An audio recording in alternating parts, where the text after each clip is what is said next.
Good afternoon. I'd like to call to order the meeting of the Oklahoma City Water Utilities Trust. First order of business is to approve the minutes of the May 9th, 2017 meeting, and I would recognize a motion to that effect. So moved. Second. Been moved and seconded. We'll vote. Oh, somebody else has to second. Moved. Okay, it's moved, seconded. All right. We'll now have the swearing-in ceremony. I will turn it over to you, my dear.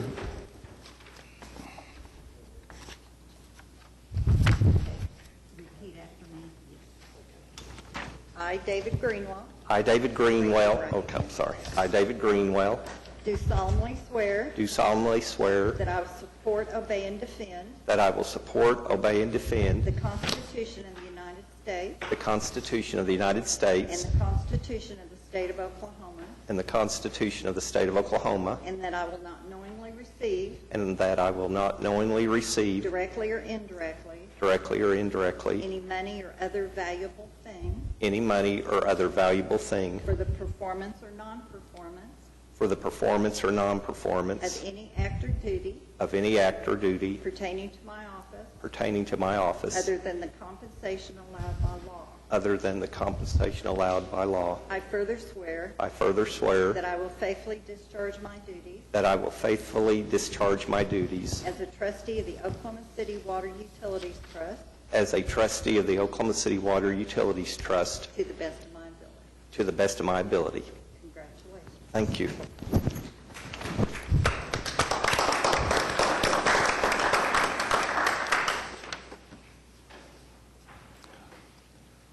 Welcome.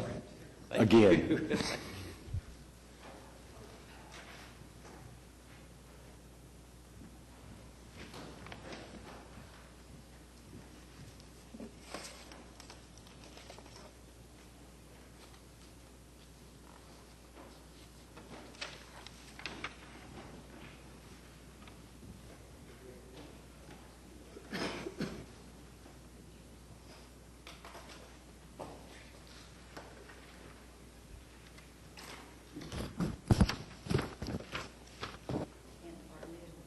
Mayor Surrogate Trustee, Councilman Stonecipher.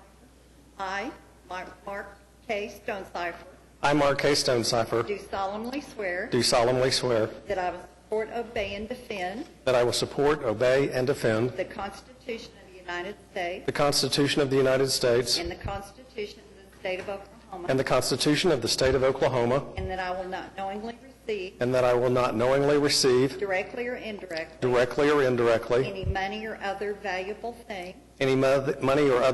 thing for the performance or non-performance of any act or duty pertaining to my office other than the compensation allowed by law. And I further swear that I will faithfully discharge my duties as surrogate trustee for the mayor to the Oklahoma City Water Utilities Trust to the best of my ability. Congratulations. Thank you.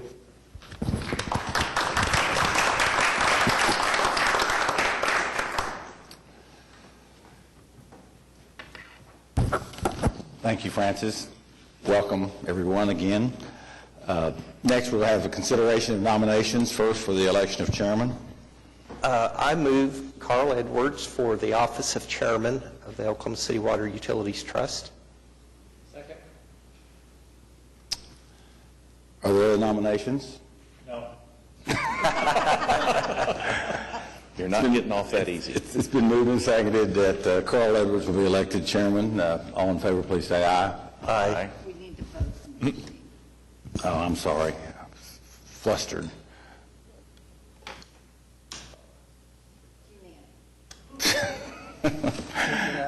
Okay. Now for vice chairman. Who would like to make a nomination? I'd move that David Greenwell be nominated or be elected as vice chairman. Been moved and seconded. Other nominations? Seeing none, we'll vote by acclamation. Or unanimous. Well, now that we're got that behind us, moving into the consent docket, Recognize a motion to approve the consent docket subject to individual consideration. So moved. Second. Been moved and seconded. Are there any items for individual consideration? Seeing none, we'll vote. Approved. Next, we have the concurrence docket. Recognize a motion to approve the concurrence docket subject to individual consideration. So moved. It's been moved. Second. Moved and seconded. Any individual consideration? Seeing none, we'll vote. Approved. We have items for individual consideration. First of all, presentation on the Atoka Pipeline Raw Water Transmission Line, Canadian River Crossing. Get my other part of it. Thank you, Mr. Chairman. My name is Don Douglas, Tri-Design. With me, I have Kurt Thompson of ECOM, who is part of our design team, which is here to talk about the project you have today. I'm going to kind of go through quickly as we go. You have an agenda that we're going to follow and take it to the conclusions that we've come to in our report. But let's first talk a little about the project history. The map you see and the alignment you've seen before, which is really the alignment of the 60-inch from Atoka to Draper. The new 72-inch will follow that alignment using the right-of-way existing where we can. And today we're going to talk about the river crossing itself. But first, let me take you through a little history as we go through the lines of how we got here today. As Jim and Dennis will remember, in 1950, Oklahoma City was going through a drought. And they began to talk about a study and where we could get an alternate source of water. By 1955, they included $5 million in a bond issue to build a dam and a lake in southeast Oklahoma, which was Atoka. By 1958, that dam was completed, and by 59, it held more water than both Overholser and Hefner put together. In 1960, the trust was formed, and they sold bonds of $62 million and raised the rate, the water rates 50%. By August of 61, we laid the first joint of pipe and then began the construction of the booster stations. By 1962, we laid the last joint of pipe for the pipeline, and over 150 people from Oklahoma City went to view that final pipe going in the ground. In August of 63, then Draper began to receive its first water, and in 1964, Draper Water from Atoka entered into our distribution system. From that, $67 million that was invested. The trust got 2 reservoirs plus land, 6 pumping stations plus land, 100 miles of pipeline, plus a 30 million gallon treatment plant at Draper. That was all for $67 million. I think the key as you look was 10 years it took from the time we sold the bonds to the water in the distribution system. And you're seeing a time frame for what we're doing now. But let's talk about the river crossing now, and I'll let Kurt go into some of the details. And I just make a point in deference to former Chairman White. He would have commented on this and pointed out that what also happened in 1963, because of the decision to build Atoka and Lake Draper, there was a revolt and there was an Association for Responsible Government. And in the 63 election, the mayor and all 4 councilmen that were up for re-election were defeated that year. Yes, sir, and that's what we faced. As you look back to the history, it was just up and down and in court and out of court. We fought the battle if we should it be concrete or steel. I think I've heard that before. So it's been a long history. And the mayor that was defeated was Mayor Jim Norig, and he was re-elected 4 years later then. And then Ron was re-elected, or was elected for the first time in '87. So are you suggesting that patience is a virtue here? I'm just saying we probably ought to be careful. Well, thank you and good afternoon. I'm going to try to condense several months of study into the highlights for you. I may miss a few, so if anything comes up, if you have any questions, don't hesitate to ask a question, please. The focus, as Don mentioned, is on the Canadian River crossing, which is just a short distance downstream of Ada. The existing pipe crossing the river is greater than 50 years old. It's starting to show its age a little bit. And just to give you a little refresher, it is constructed as a pipe bridge across the river as shown in the photo. Some of those bridge piers are starting to show their age, and the pipe itself is turning into a little bit of a maintenance problem. And so, along with the consideration of replacing or constructing the new 72-inch, the idea came up to study what is the best way to cross the Canadian River, and that's what our study looked at. We focused on two basic alternatives. One is to construct a new aerial crossing, and the other is to consider a trenchless crossing where we would go under the river. And in those two categories, we studied a number of different options. Those would include, in the aerial crossings, different types of bridges, because the current bridge as it sits has its shortcomings in terms of the piers are susceptible to stream erosion and other environmental factors. The number of piers in the river could be an issue. Some of the bridge options that we looked at tried to reduce the number of bridges that would be in the floodplain and the floodway. And also with a better understanding of the maintenance requirements for the existing pipe, we looked at other bridge options that would reduce some of the risk related to maintenance activities in the river.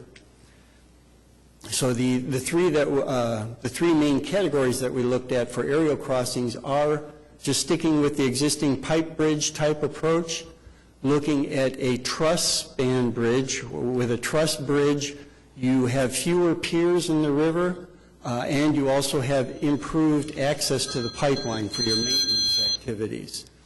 And then we also looked at a complex bridge. This would be something like with a cable support to support the pipe in its crossing. This is the type of bridge that has the fewest number of piers, although we couldn't eliminate the piers. We still had to have one pier in the middle. But it has other issues related to risks related to construction and risks related to future maintenance in terms of now the pipe is hanging a little higher above the river in some places. So we also looked at others, but those are the three main types of aerial crossings that we reviewed. Then we went to and this summarizes some of the characteristics of the aerial crossings in terms of what the pier spacing would be, the number of piers in the river, what the costs might be, and what the advantages and disadvantages in terms of construction risk and in terms of future operation and maintenance activities in the river. So we went through a full-blown evaluation of each one of these options, along with, of course, coming up with the bottom line, what the cost would be for each one. The factors that we looked at took into account issues like constructability, access for maintenance, and things like that. Then we went to the trenchless options, and with trenchless crossings, we again had a couple different alternatives that we could look at. One would be a relatively shallow bore through the riverbed that would take us through what you would call the alluvium of the river.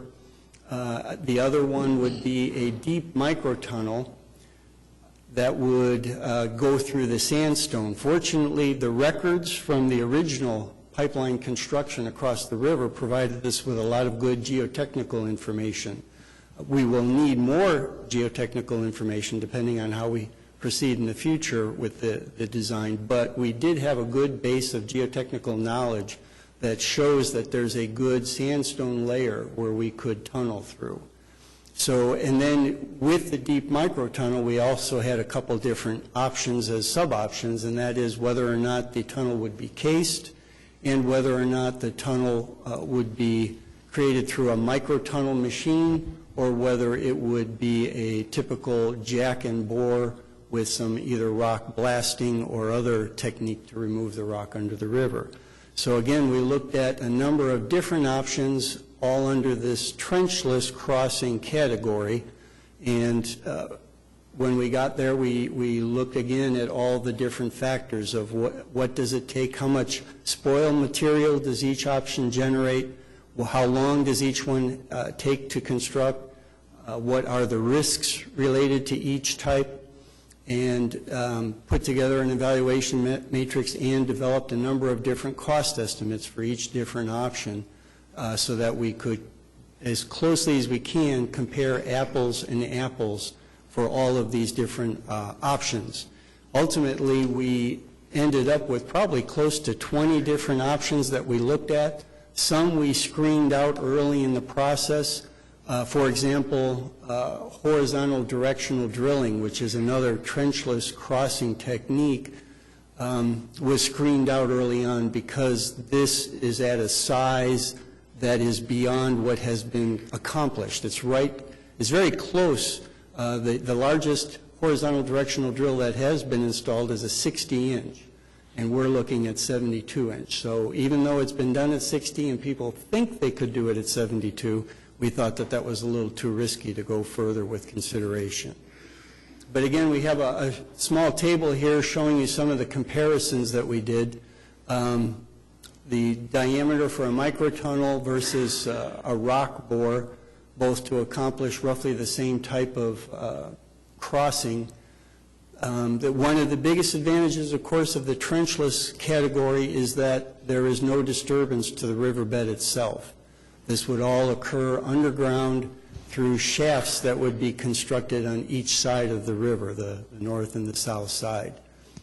They have a lot of advantages that way, no piers in the river and no disturbance to the river, but there are, of course, some disadvantages. Those shafts that would have to be constructed at each end get expensive. They have a slightly higher risk during construction. After construction, though, that's where their biggest advantages come in, that once it's put in under the river, it's not exposed to the environment. No sun, no wind, no scour that the aerial crossings go through. So we took all of that into account and went through a lengthy evaluation process, and we'll show you here real quickly just some sketches. These are some of the different bridge types. This is the pipe bridge options that we looked at, whether we would put the new pipe, the new 72, on the same bridge pier with a new 60 to replace the existing pipe, or whether we would use separate bridge piers for each pipe. Each one has its advantages and disadvantages depending on how the phasing of construction goes and other options like that. So this is for the pipe bridge. Then we looked at the truss bridge. This is where the pipe or new pipes would be supported on a truss that fully spans the river, eliminates some of the piers, and provides for good access and maintenance to the new pipes. But it does have its disadvantages. And then lastly, we looked at the complex bridge, in this case a cable stayed bridge. When we started the analysis, this is where we decided that the cable stay was going to be the best option.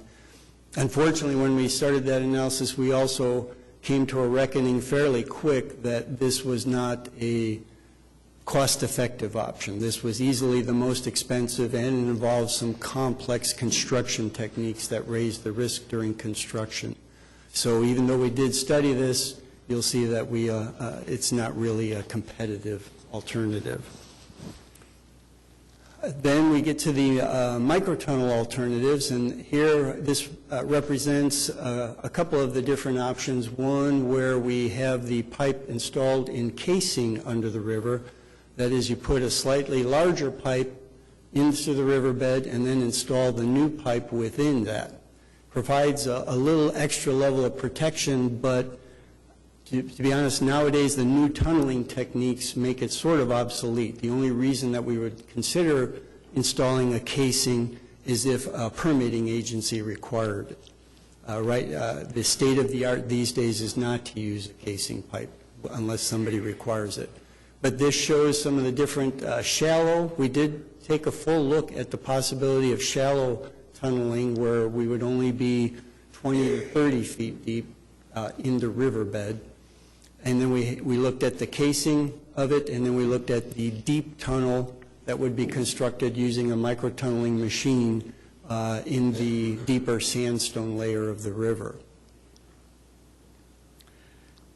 After we did a conceptual design of every one of these alternatives, we went through the evaluation process, and we went through the costing process, but we also took a step back and said one of the key considerations is risk. Risk enters into, when we did our evaluation matrix, risk enters into construction considerations, and it enters into the future operation and maintenance considerations. And so in this case, when we put a little more thought into the risk considerations, we looked at it as what are the risks related to aerial, what are the risks related to trenchless crossings. One way to summarize it is for the aerial crossings, the risks are related to the operation and maintenance in the future, and that will last for at least 50 to 100 years, which would be the life of the pipe. For the tunneling or trenchless crossings, the risks are mostly related to the construction period, which would be about 2 years. So there are different types of risks, and you have to try to understand both types, but one of the advantages to the tunneling and trenchless is those risks are related to construction. The constructors know how to take and address those risks, and that's only a 2-year period, versus for aerial crossings, the risks are related to operation and maintenance. That goes on for 50 to 100 years. And after a while, sometimes those operation and maintenance personnel they're not as trained in how to address and avoid risks as construction personnel are.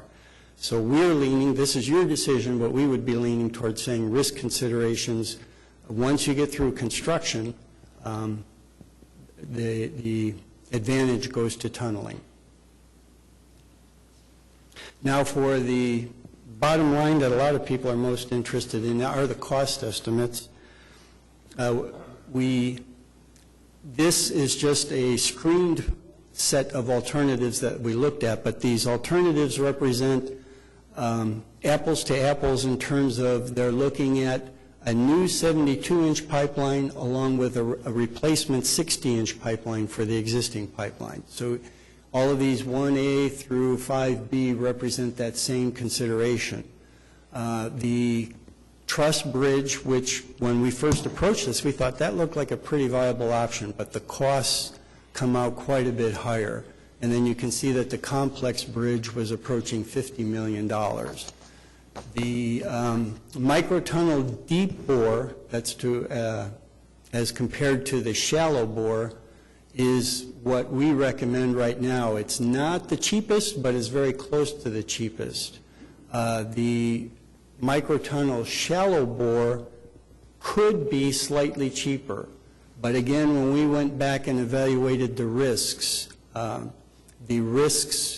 related to the deep bore are reduced as compared to the shallow bore, and that's related to once you start construction on a shallow bore, if you hit unforeseen conditions with regard to mostly geotech considerations, but there could be other things out there, then all of a sudden your change order and your increase in cost could go up dramatically as compared to when you're going through that sandstone layer that's a little bit deeper. Things are better defined and less variable, so you have less risk in terms of running into surprisers that would all of a sudden jack up your cost estimate. So you also see there in the life cycle cost, we looked at life cycle costs for the two different categories. We didn't get the numbers in there, but we came up with a cost for aerial crossing, life cycle cost, and versus trenchless crossing for life cycle cost. The difference, the primary differences are that for an aerial crossing, that pipe that's exposed up above the river is going to have to be painted, and it's going to have maintenance issues related to the expansion joints that an aerial crossing requires. That's one of the biggest issues with the existing pipe, is that I believe there's 5 expansion joints that require regular maintenance out there because they do start leaking as the pipe moves. With a trenchless crossing, you do not have expansion joints, and you don't have to paint the pipe. The pipe is down there in the rock. Those are the two biggest differences, and that does add up over time, such that the life cycle costs for maintaining an aerial crossing are about $1.2 million. That's for a 20-year period. That's what you would have to set aside to maintain that aerial crossing, versus for a 20-year period for the tunnel, you would have to set aside about $650,000. So there's about a $500,000 difference over 20 years in what it would cost to maintain a tunnel versus what it would cost to maintain the aerial crossings.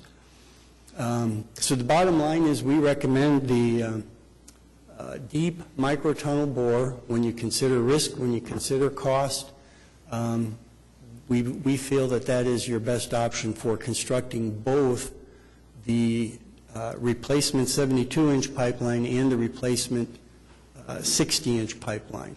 There is one caveat on that $21.1 million estimate, and that reflects that we did take into account cost savings that would be realized if you were to do both tunnels at the same time. If you were to phase the construction, there'd be, I think, roughly another $1 million to construct just the 72-inch now and then do the 60-inch in the future.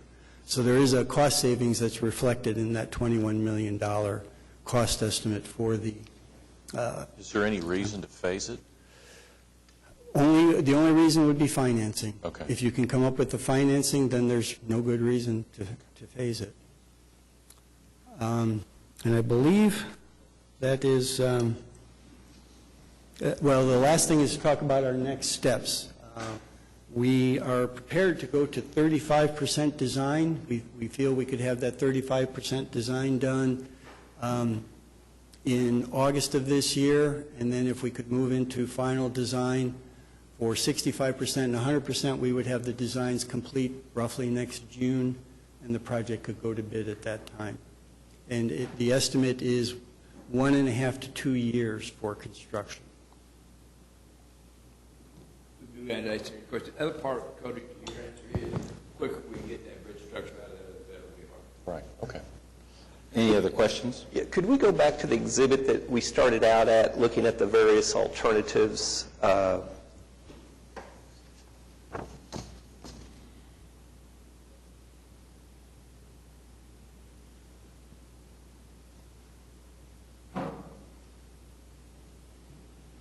Yeah, wait, the previous one.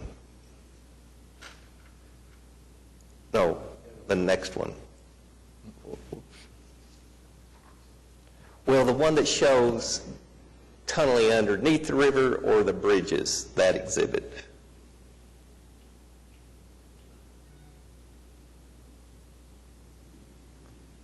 No, the one that shows the river, I guess, is what we're looking at.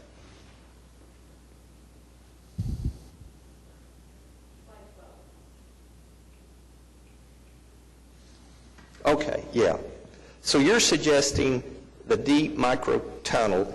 How deep, first of all, below the ground surface and then below the bottom of the river will this go? That's a good question. We were just talking about it and getting prepared for this presentation. If you look, the shaft on the right would be constructed, that would be the deepest, and based on what the information we have, it would be about 85 to 90 feet deep. So that's the deepest part of the microtunnel option. Where it crosses under the riverbed, it's 45 feet deep or so. Okay. And so the reason for that 85-foot deep is just because of that topography on the south bank there, where you have the big rise. Okay.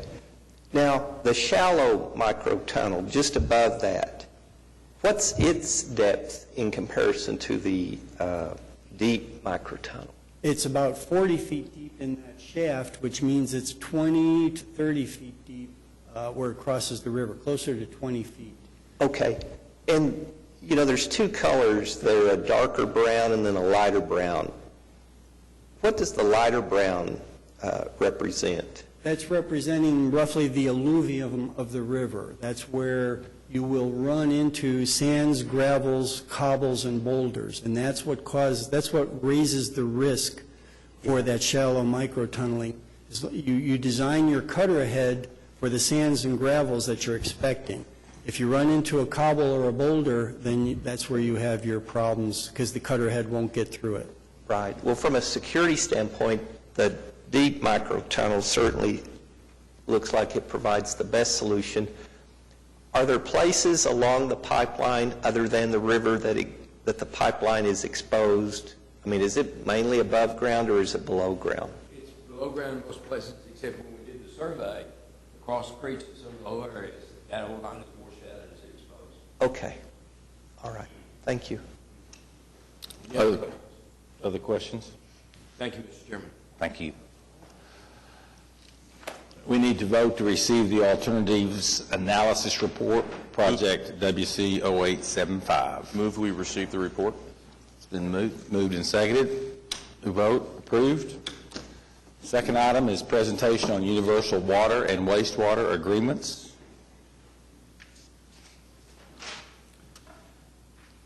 Good afternoon, Chairman and Trustees. Nathan Madenwald in the Utilities Department. I'm here to present to you a couple of agreements that we're working on with the City of Moore, water and wastewater universal agreements to try to get service to some areas of Oklahoma City that are relatively isolated from the Oklahoma City water and wastewater system. So before we go into the specifics of that agreement, I want to give a little background about how we work with other cities, some of our current operation now, discuss the current Moore agreement, talk about the area that the agreement, the universal agreements will cover, some of the benefits and some of the terms or stipulations of the agreements. So Oklahoma City, as a lot of you know, is a regional water or regional provider. We provide treated water, raw water, wastewater services to 19 customers. As we're working with these other utilities and providers in the area, we've started looking at the universal agreement, which is beneficial where on the city limits and the fringes where we may not have facilities or they may not have facilities, might be able to work out a solution where we can more efficiently serve customers within their jurisdiction or our jurisdiction. And in 2014, we did the agreement with Edmond where there's a water universal agreement. We provided temporary service to an Edmond school that didn't have adjacent water facilities. And Edmond is now going to be serving a wholesale meter for Oklahoma City where we're going to serve the Falls and Cambria Heights development in northeast Oklahoma City. That's at Northeast 150th and Post Road. So, and we think we're going to have another one sometime in the near future with Yukon, a similar agreement where Yukon will provide water and wastewater services to the Frisco Ranch development, which is going to be at Frisco and Interstate 40. We're still kind of in the infancy of that.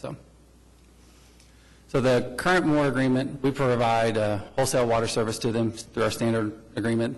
Moore is our largest customer. We sell them about 1.4 billion gallons of water a year. That's about 4 MGD on a daily basis. Have several locations for their meters, and through our relationship with Moore, we were able to do a partnership grant where we got emergency generators installed at the Draper Water Treatment Plant because it's the plant that provides their primary source of water, so they get a little more resilient water service. So for the specifics of the agreement, the genesis of this was it was developer-driven. We had developers contact us. They wanted to look at better options for water and wastewater service in the area. They were looking at South Sunny Lane between Southeast 119th and Southeast 134th Street. This is kind of a finite area where we have limited areas that it's separated from the water system by a mile and a half. To the east of it, we've got the West Elm Creek watershed, so it's limited on how much it could go to the east. To the west is City of Moore, and to the south is existing large acre tract residential. For the wastewater system, we look to try to get gravity solutions. There is no gravity solution in Oklahoma City at this time. There's nothing downstream of this area, so we would have to have a pump station that would pump several miles to the north, which isn't real cost efficient, and water's over a mile and a half away. So we looked at this as a good solution to work with Moore on getting service to. So this area here is existing industrial development. It's been historically zoned as I-2 through straight zoning and through planned unit developments. It's served with private water wells and on-site sewage disposal systems, whether septic or lagoon. And there are several sites there that have storage tanks for their fire suppression system and fire pumps. So Moore has facilities that are adjacent to this water and wastewater that they can serve. The benefits will be that these properties will be able to get off of those private systems and get a higher and better use for their property. They'll be able to have more land to develop and use a little bit better water service and treatment systems. So for some of the terms of the agreement, water and wastewater, anything that would have to be extended would be done by the developers as necessary for their development, similar to our normal processes. All the construction would meet Oklahoma City standards. Moore would serve the properties directly, so they would be doing all of the billing, maintenance, everything on their side. And then Oklahoma City would have a provision in the agreement at such time that we have facilities available to serve it, that we could take it over. So with that, and additionally, since Moore is a large water customer, a lot of the water that we provide them, that would more than likely be sold to these people as part of through their meters. So, and then that's all I have, and be happy to answer any questions you may have. Any questions? It's just we've done it informally for decades, and it's really a good idea to get it more formalized as we go forward. It's a win-win for both communities. Any other questions? I'd now recognize a motion to authorize the general manager to negotiate the universal water and wastewater agreements with the City of Moore to allow the water and wastewater service for mutually beneficial to both the City of Oklahoma City and the City of Moore. It's been moved. Is there a second? Moved and seconded. We'll vote. Approved. Are there any items from trustees? General manager report. Thank you, Mr. Chairman. The financials are tracking as expected. We're a little low on our wastewater revenues, but we're also low on expenses, so we're in pretty good shape there. The one thing I did want to mention with all the rain, Atoka and McGee Creek have both come up about 3 feet, so that's pretty good. The local lakes, with the exception of Draper, are full. Draper's a little under 4 feet down, but we're working on getting it full. So Mother Nature's been kind to us. That's all I have. Any questions? Is Draper fully accessible for boating and stuff? Yes, sir. Yeah. Any citizens to be heard? Seeing none, thank you for being here today. We're adjourned.